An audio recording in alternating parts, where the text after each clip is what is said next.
ശ്രീമതി ഐഷ പോറ്റി നമ്മോടൊപ്പം ടെലിഫോൺ ലൈനിലുണ്ട്. നമസ്കാരം ശ്രീമതി ഐഷ പോറ്റി. ഇപ്പോൾ കോൺഗ്രസിൽ ചേർന്നിരിക്കുന്നു, അംഗത്വം സ്വീകരിച്ചിരിക്കുന്നു. പക്ഷേ അങ്ങക്കെതിരെ അതിശക്തമായ രൂക്ഷമായ പ്രതികരണങ്ങൾ CPM-ലെ വനിതാ നേതാക്കളിൽ നിന്ന് തന്നെ, മേഴ്സിക്കുട്ടിയമ്മയിൽ നിന്ന് തന്നെ വന്നിട്ടുണ്ട്. ഈ ഘട്ടത്തിൽ അങ്ങേക്ക് അതിനോട് പ്രതികരിക്കാം. അത് സ്വാഭാവികമല്ലേ? പിന്നെ സരിനെ പോലുള്ളവര് മറ്റു പാർട്ടിയിൽ മുന്നോട്ട് വരുന്നുണ്ട്. ശോഭന ജോർജ് വന്നിട്ടുണ്ട്. അവരൊക്കെ 3 തവണയൊക്കെ MLA ആയിരുന്ന ആളാണ്. അതുകൂടി ഓർക്കുന്നത് നല്ലത് തന്നെയാണ്.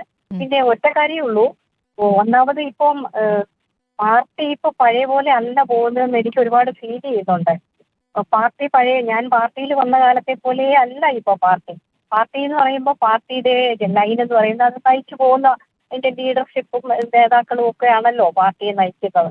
അപ്പൊ ആ ലൈനായിട്ട് എനിക്ക് തോന്നുന്നില്ല, എനിക്ക് ഫീൽ ചെയ്യുന്നില്ല. പിന്നെ മറ്റൊരു കാര്യമുള്ളതെന്ന് വെച്ചാൽ ഞാൻ കുറെ നാളായിട്ട് ജനപ്രതിനിധിയാകാൻ സ്ഥാനാർത്ഥിയാക്കിയതൊക്കെ പാർട്ടിയാണ്. ഞാൻ ഉണ്ടായിരുന്ന പാർട്ടിയാണ്. അതെല്ലാം ഞാൻ സമ്മതിക്കുന്നുണ്ട്, സംശയമേ ഇല്ല. ജനങ്ങൾ വോട്ട് ചെയ്തു, ജയിപ്പിച്ചു. ആ പാർട്ടി സ്ഥാനാർത്ഥിത്വം തന്നപ്പോൾ ജനങ്ങൾ അംഗീകരിച്ചു, ജയിപ്പിച്ചു. എനിക്ക് സാധ്യമാണെല്ലാം ചെയ്തു. ഇതെല്ലാം കഴിഞ്ഞ് 3 തവണ കഴിഞ്ഞ് മാറ്റി സന്തോഷമായി. അടുത്ത ആൾ വന്നപ്പോഴും അതിന്റെ മുൻനിരയിൽ നിന്ന് ഞാൻ ഫുൾ ടൈം പ്രവർത്തിച്ചിരുന്നു അദ്ദേഹത്തെ ജയിപ്പിക്കാനായിട്ട്. അതും കൂടി കാണണം. അത് കഴിഞ്ഞ് ഇറങ്ങി ജയിച്ചും കഴിഞ്ഞ് വന്നു കഴിയുമ്പോൾ പിന്നെ പാർട്ടി തീരുമാനിക്കുന്ന ഈ വികസന പ്രവർത്തനങ്ങൾ ഞാനും കൂടി ഹാർഡ് വർക്ക് ചെയ്ത് കൊണ്ടുവന്നതാണ്. അതിലൊന്നും ഒരു പങ്കാളിത്തം ഇല്ലാതെ നമ്മളൊരാളല്ലാതായി മാറുമ്പം ഏത് മനുഷ്യനായാലും കുറേ നാളായിട്ട് ഞാൻ ഇന്ന് വരെ ഇത് പ്രതികരിച്ചിട്ടില്ല. മറ്റുള്ളവരൊക്കെ എന്നോട് ചോദിക്കുമ്പോഴും ഞാൻ MLA അല്ലാത്തതുകൊണ്ടാണ്.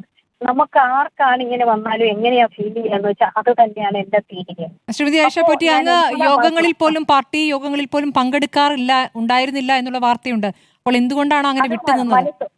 മനസ്സുകൊണ്ട് പറ്റാത്തതുകൊണ്ടാണ്. തുറന്നങ്ങ് പറഞ്ഞാൽ അതുകൊണ്ടാണ്. ഞാൻ പിന്നെ എനിക്ക് വയ്യെന്നൊക്കെ കുറച്ചൊരു എന്താ വെച്ചാൽ അങ്ങനെ പാർട്ടി ആരും കുറ്റം പറയണ്ടെന്ന് വെച്ച് സ്വയം ഏറ്റെടുത്തതാ. അതുകൊണ്ട് അതാണ് യാഥാർത്ഥ്യം. ഒന്നുകൂടി വ്യക്തമായി പറയാമോ ഏത് തരത്തിലുള്ള അവഗണനയാണ്? ഇപ്പോൾ MLA എന്ന നിലയ്ക്ക് പ്രവർത്തിക്കുമ്പോൾ MLAക്ക് കിട്ടുന്ന ഒരു പരിഗണന സ്വാഭാവികമായും MLA അല്ലാതായിരിക്കുമ്പോൾ ഉണ്ടാകില്ലല്ലോ. അതാണോ അതിലപ്പുറമുണ്ടോ? ഒരിക്കലും അത് ഉണ്ടാകണമെന്ന് ഞാൻ പറയുന്നില്ല, ഉണ്ടാകത്തേ ഇല്ല. പക്ഷേ ഇത്രനാളും വർക്ക് ചെയ്ത് ഒരുപാട് വികസന പ്രവർത്തനങ്ങൾ കൊണ്ടുവന്ന് അതിന്റെ ഒരു ഉദ്ഘാടന ചടങ്ങോ ഒക്കെ വരുമ്പോ ജസ്റ്റ് പഴയ MLA-മാരെ കൂടെ ഒന്ന് പങ്കെടുപ്പിക്കുന്നുണ്ടോ, നോട്ടീസ് പേര് വെക്കുന്നുണ്ടോ, നഷ്ടമുണ്ടോ? ഞങ്ങൾക്ക് ഇരുന്നപ്പോ അങ്ങനെയായിരുന്നു ചെയ്യുന്നത്. അപ്പൊ ഒരു ചിത്രത്തിലേ ഇല്ലാതെ അങ്ങോട്ട് ഞാൻ അങ്ങനെ അവഗണിച്ചു എന്നൊന്നും പറയുന്നില്ല. എന്തുകൊണ്ടോ മിസ്സായി, എനിക്കൊരു സ്പേസ് അവിടെ ഇല്ല. അപ്പൊ പാർട്ടിയുടെ ഒക്കെ പഴയ രീതികളെല്ലാം മാറിപ്പോയിരിക്കുന്നു ഇപ്പൊ. അതൊരു സത്യമായ കാര്യമാണ്.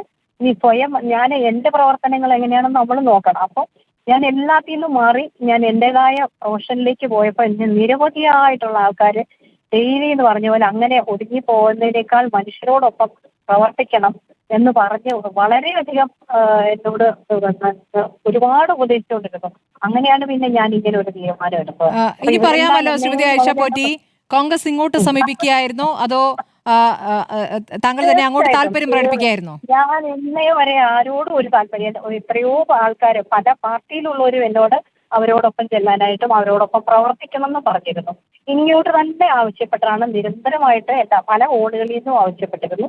അങ്ങനെയാണ് അവസാനം കഴിഞ്ഞ ദിവസങ്ങളിലെ ഞാൻ എത്രയോ നാളായിട്ട് ഒന്നും ഇല്ലാന്ന് വിചാരിച്ചിട്ടില്ല. ഞാൻ എന്റെ പ്രൊഫഷനായിട്ട് പോകുന്നു എന്ന് വിചാരിച്ചിരുന്ന, പക്ഷെ എന്റെ വീട്ടിൽ ചിന്തിപ്പിച്ചു ഞാൻ കുറച്ച് ആക്റ്റീവായിട്ട് വരണമെന്ന്. അത് തന്നെയാണ് ഇപ്പൊ സംഭവിച്ചത്. ഇവരെല്ലാം എന്നോട് കോണ്ടാക്ട് ചെയ്ത് വിളിക്കുന്നുണ്ടായിരുന്നു.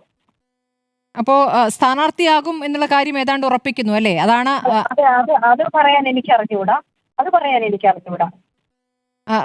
എനിക്കറിയാം. സ്ഥാനാർത്ഥിയാകുന്നതിനേക്കാൾ ഉപരി നമുക്ക് വർക്ക് ചെയ്യാൻ പറ്റുന്ന, മാനസികമായിട്ട് അക്സെപ്റ്റ് ചെയ്യാൻ പറ്റുന്ന ഒരു സ്പേസ്, അത്രേ ഞാൻ ഉദ്ദേശിക്കുന്നുള്ളൂ. ഇനി ബാക്കി എന്താന്നുള്ളതാണ്.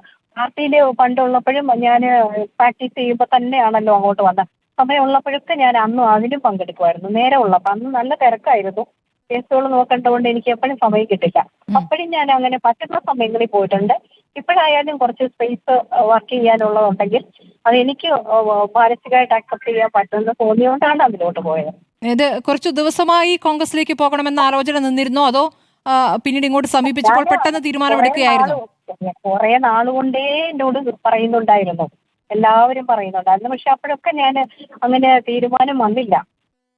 ചുമ്മാ. അപ്പൊ നിരവധിയായിട്ടുള്ള ആൾക്കാർ, ഏത് മനുഷ്യർക്കായാലും കുറെ കഴിയുമ്പോൾ ഇങ്ങനെ അങ്ങനെ ഒതുക്കണ്ട. അപ്പൊ എനിക്കും തോന്നി ഞാൻ എന്തിനാണ് വെറുതെ അങ്ങ് ഒതുങ്ങി കൂടേണ്ട ആവശ്യമില്ല. എനിക്ക് വർക്ക് ചെയ്യാവുന്ന സ്പേസിൽ എനിക്ക് വർക്ക് ചെയ്തൂടെ, പറ്റാവുന്ന അത്രയും ചെയ്യാം എന്ന് വിചാരിച്ചു. അപ്പൊ ഇത് ഓക്കെ ചെയ്തു, അത്രയേ ഉള്ളൂ. ഇവരെല്ലാം നിരവധിയായിട്ട് തവണ എല്ലാവരും എന്നോട് പറയുമായിരുന്നു ഞങ്ങളുടെ ഒപ്പം പ്രവർത്തിക്കാൻ പറയണം. എത്രയോ നാളുകളായിട്ട് അന്നും ഞാൻ തീരുമാനം എടുത്തില്ല. പക്ഷെ ഇപ്പൊ റീസെന്റ് അത് ശരി വേണമെന്ന് തോന്നി. അതുകൊണ്ട് ഈ പാർട്ടി മാറി എന്നതിന് ശേഷം പാർട്ടിയിൽ നിന്നും CPM നിന്ന് ആരെങ്കിലും വിളിച്ചോ? ഞാൻ എല്ലാവരോടും ഈ കാര്യങ്ങൾ പറയാറുണ്ടല്ലോ, നേരിട്ട് തന്നെ. അതൊക്കെ മൊത്തം ഇങ്ങനെ പറയണമെന്നില്ലല്ലോ, നമുക്കൊന്ന് മനസ്സിലാക്കാവുന്നതല്ലേ ഉള്ളൂ. എന്റെ ഈ കാര്യങ്ങൾ അതേപോലെ മറ്റൊരാൾക്ക് എങ്ങനെ അനുഭവം വരുമെന്നുള്ളതും എല്ലാം ഞാൻ പറഞ്ഞിട്ടുണ്ട്. ഇങ്ങനൊരു അനുഭവം വന്നാൽ അവനവൻ എന്തായിരിക്കും തോന്നുക എന്നുള്ളത് ബന്ധപ്പെട്ടവരോട് പറഞ്ഞിട്ടുണ്ട്. പക്ഷെ അന്നേരമൊന്നും ഒരു പ്രതികരണമോ ഒന്നും ഞാൻ കണ്ടില്ലായിരുന്നു. അതാണ് ഞാൻ പറഞ്ഞ പണ്ടത്തെ പോലെ അല്ല ഇപ്പോഴെന്ന്. ചർച്ചയായാലും എന്തായാലും കുറെ മാറ്റങ്ങൾ വന്നിരിക്കുന്നു. അപ്പൊ അത് അക്സെപ്റ്റ് ചെയ്യാൻ പറ്റുന്നില്ല എന്നുള്ളത് ഒരു സത്യമാണ്. അങ്ങ് വേറൊരു കാര്യം കൂടി പറഞ്ഞിരുന്നു, ഈ സാമൂഹ്യ മാധ്യമങ്ങളിലുള്ള അറ്റാക്ക് തുടങ്ങുമെന്ന് പ്രതീക്ഷിക്കുന്നുണ്ടെന്ന്. അത് എന്തുകൊണ്ടാണ് അങ്ങനെ പറഞ്ഞത്? നേരത്തെ തന്നെ അങ്ങനെ ഉണ്ടായോ? അല്ല, സാധാരണയല്ലേ അത്. എവിടെ എന്ത് വന്നാലും കാണുന്നതല്ലേ. ഏറ്റവും കൂടുതൽ ഇടതുപക്ഷത്തിലാണല്ലോ അങ്ങനെ. വളരെ ഒരുപാട് മോശമായിട്ടൊക്കെ എല്ലാം പ്രതികരിക്കും, എല്ലാവരും പ്രതികരിക്കും. അപ്പൊ ശോഭന ജോർജൊക്കെ ഇങ്ങോട്ട് വന്നപ്പോഴും അതുപോലെ സരിൻ ഇങ്ങോട്ട് വന്നപ്പോഴും ഒക്കെ അത് ആകേണ്ടതല്ലേ. അപ്പം എങ്ങനെയായാലും ഒരു സ്ഥലത്തേക്ക് വന്നത് നല്ലതും പോകുന്നത് മോശമാണെന്നും പറയുന്നത് എന്ത് ന്യായമാണെന്നുള്ളത് എനിക്ക് മനസ്സിലായിട്ടില്ല. ഇപ്പോൾ കോൺഗ്രസിൽ സജീവമായി പ്രവർത്തിക്കാൻ ഇനി മുതൽ തെരഞ്ഞെടുപ്പ് രാഷ്ട്രീയത്തിലേക്ക് ഇറങ്ങാൻ തന്നെയാണ് തീരുമാനം, അല്ലേ? എനിക്ക് പറ്റുന്ന പ്രവർത്തനങ്ങൾ ഞാൻ ചെയ്യും. എനിക്ക് പറ്റുന്ന എന്നെ കൊണ്ടാവുന്ന പ്രവർത്തനങ്ങളൊക്കെ ഞാൻ ചെയ്യും. പ്രത്യേകിച്ച് ഒരു ഓഫർ ഒന്നുമില്ല, ഞാൻ അങ്ങോട്ട് ആവശ്യപ്പെട്ടിട്ടില്ല. അങ്ങനെ ഒന്നും അങ്ങോട്ട് ആവശ്യപ്പെടേണ്ട ആവശ്യമില്ല, ഇങ്ങോട്ടും പറഞ്ഞിട്ടില്ല. ഞങ്ങളോടൊപ്പം പ്രവർത്തിക്കണം എന്നുള്ളതാണ് എല്ലാ ലീഡേഴ്സും പറഞ്ഞു, അവിടുത്തെ പ്രവർത്തകർ പറഞ്ഞു, താഴെയുള്ളവർ പറഞ്ഞു, എത്ര നാൾ കൊണ്ടേ പറയുന്നുണ്ട്. ശരി, വളരെ നന്ദി ശ്രീമതി ആയിഷ പോറ്റി ഈ ഘട്ടത്തിൽ പ്രതികരിച്ചതിന്.